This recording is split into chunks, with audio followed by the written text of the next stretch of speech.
안녕하세요. 뱅크리스 코인 투자 다음입니다.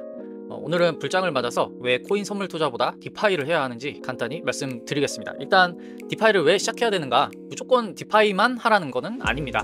주식이든 코인이든 선물 투자는 굉장히 많이 위험합니다.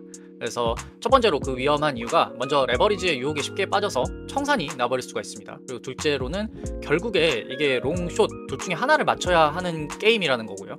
그리고 세 번째로는 해칭 수단이 제한적이라는 것입니다. 롱숏 둘밖에 없죠.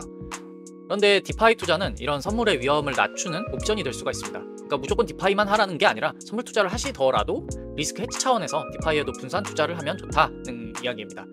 그럼 디파이 투자의 장점으로는 일단 첫 번째로 예치를 통해서 이자를 매일매일 받을 수 있다는 것입니다. 그러니까 쉽게 말해서 디파이를 블록체인 세계의 어떤 다양한 중소은행들이 많이 있는 거라고 생각을 하시면 쉽습니다. 그래서 덱스든 퍼프덱스든 이런 다양한 유형의 서비스들이 디파이에 있습니다. 근데 얘네들이 모두 다 유동성을 끌어오고 싶어 합니다.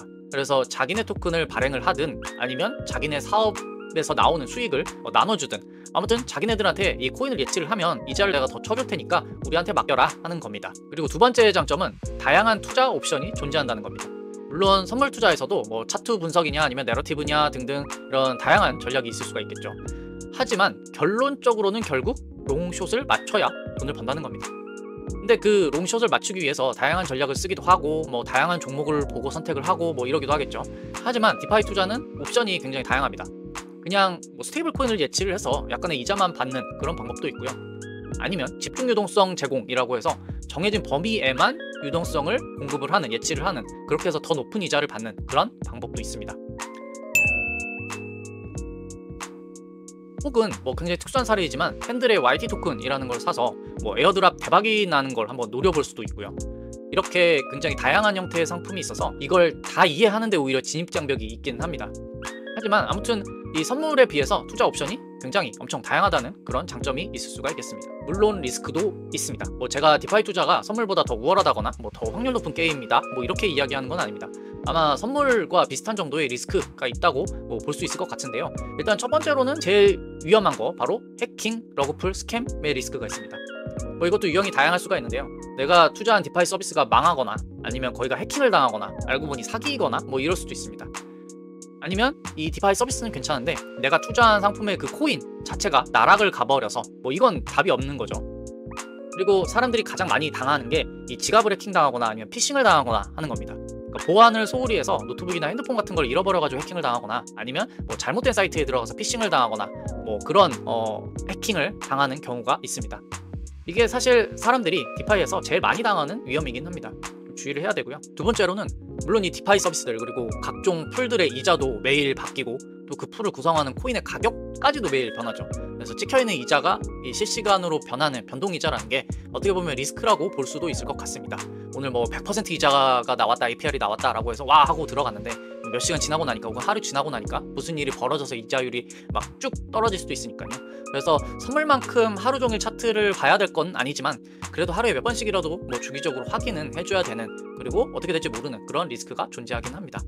근데 이런 리스크가 있음에도 불구하고 선물 투자보다 조금 더 나을 수 있는 점은 이 리스크를 충분히 상쇄를 할 수가 있기 때문입니다. 그러니까 위에서 말한 단점, 리스크 두 가지를 한번 반박을 해보면서 이야기를 해볼 텐데요. 첫 번째로 말씀드린 리스크, 해킹, 스캠 리스크가 있죠. 이건 사실 거래소라고 해서 다른 것도 아니긴 합니다. FTX 사태 기억하시죠? 이게 이제 한 2년밖에 지나지가 않았습니다. 그때 FTX의 기세는 거의 이제 바이낸스 제치고 세계 1위로 올라가는 건 시간 문제다라고 했었을 때였습니다. 근데 그런 거래소도 결국 터질 수 있다는 그런 위험성이 있고요. 그러니까 중앙거래소도 언제든 터질 가능성이 있기는 하다는 겁니다. 디파이만 그런 게 아니고요. 그래서 중앙거래소든 아니면 디파이든 본인이 보안에 직접 신경을 쓰고 자산 관리를 잘 하면 상쇄시킬 수 있다 하는 겁니다. 디파이 투자만 하라는 게 아니라고 계속 말씀을 드리죠. 그래서 리스크 분산 차원에서 거래소에서 선물도 하실 수도 있고 보관도 하실 수도 있고 대신 여러 거래소에서 분산을 해서 자산을 배분을 해놔야 된다는 거죠. 그리고 대신 또 리스크 해칭 차원에서 디파이에 투자도 하시고 디파이 프로토콜도 한 군데가 아니라 여러 군데로 분산을 하시고 이렇게 하면 리스크가 분산된다는 겁니다. 두 번째는 이율이 매일 바뀐다는 거였는데요. 이율이 바뀌는 이유는 여러 가지가 있을 수 있습니다. 코인의 가격이 급변을 한다든지 예치한 코인이 아니라 내가 이자로 받고 있는 그 코인의 가격이 변한다든지 아니면 예치한 풀에서 갑자기 사람들이 자금을 확 빼거나 아니면 확 넣거나 이럴 수도 있겠죠. 아무튼 디파이에서 이자는 이런 다양한 요인 때문에 실시간으로 바뀔 수가 있습니다. 대신에 이 기본적으로 이율이 우리 은행 이자보다는 확실하게 높다는 거. 리스크가 있으니까 당연히 은행 이자보다 높아야겠죠. 그리고 이자를 받는 게 이 코인 가격 변동에 해칭이 될 수가 있습니다. 만약에 내가 그냥 어떤 코인을 샀는데 이제 홀딩 한다고 하죠. 홀딩하는데 그 가격이 급락할 수도 있는 거죠. 근데 그 코인을 만약에 유동성 풀이 예치를 하는 걸로 포지션을 잡으면 가격이 급락할 때 그 급락한 만큼 100% 손해를 보지는 않습니다. 그래도 이자를 받으니까 그걸로 또 어느 정도 가격 하락한 게 해칭이 될 수도 있고요. 그래서 소위 말하는 이 스탱 토큰을 들고 있는 것보다 조금 더 안전하다고 볼 수 있겠습니다. 그래서 이제 마지막으로 핵심을 요약을 해보겠습니다. 첫 번째, 디파이를 하면 매일 이자를 받는다. 두 번째, 롱숏 맞추는 것 말고도 다양한 투자 옵션을 가져갈 수 있다는 장점이 있습니다. 물론 계속 상기시켜드리지만 리스크도 있죠. 리스크는 해킹, 러그풀, 스캠 이런 리스크가 있다. 하지만 그런 위험은 중앙화 거래소도 있는 건 마찬가지고 또 보안에 신경을 쓰면 극복할 수 있는 문제다. 그리고 두 번째는 이율이 계속 바뀌어서 불확실성이 높다는 단점인데, 하지만 선물 투자에 비해서 덜 신경을 써도 되고 또 이자 받는 것으로 해칭이 가능하다. 이렇게 정리를 해볼 수가 있겠습니다. 불장을 맞아서 슬슬 주변에 이제 업비트, 빗썸 이런 거래소 찾는 분들이 많아지셨죠.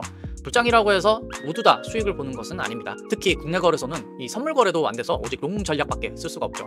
대신 디파이라는 걸 통해서 훨씬 더 다양한 투자 옵션이 가능하다는 것을 말씀드리고 싶었습니다. 저희 뱅크리스 투자 다오 SNS 채널에 들어오시면 디파이 투자 정보를 아주 쉽게 알려드리니까 참고를 해주시고요. 완전 디파이 생초보분들을 위한 강의 컨설팅도 저희 다오가 하고 있습니다. 하단에 더보기란의 링크를 참조해서 문의를 해주시면 한국에서 가장 쉽게 디파이 투자하는 방법을 알려드리겠습니다.